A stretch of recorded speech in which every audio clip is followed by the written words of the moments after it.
жылдын 18 май айында Ош шаарында катуу жааган жамгырдан улам кээ бир аймактарда катуу сел жүрүп, мындан улам өзгөчө кырдаал абал киргизилген. Ошого байланыштуу мэрдин тапшырмасына ылайык биз өзгөчө кырдаал абалынын кесепеттерин жоюу боюнча иш-чараларды жүргүзүп атабыз.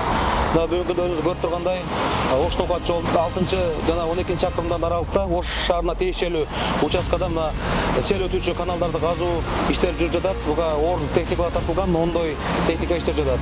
Андан сырткары Дача, Алай 1, Алай 2 конуштарында дагы 3-4 аймактар ар дайым ошо сел жүрүчү өтмөктөр бар экен. Ошол жерде дагы өзгөчө кырдаалдын кесепеттерин жоюу иштери жакшы уланып кетти. Мен ойлойм, жакынкы күндөрдө бардыгы калыбына келип бүтөт. Ош шаары боюнча жарандык коргоонун штабы бир нече жолу өттү.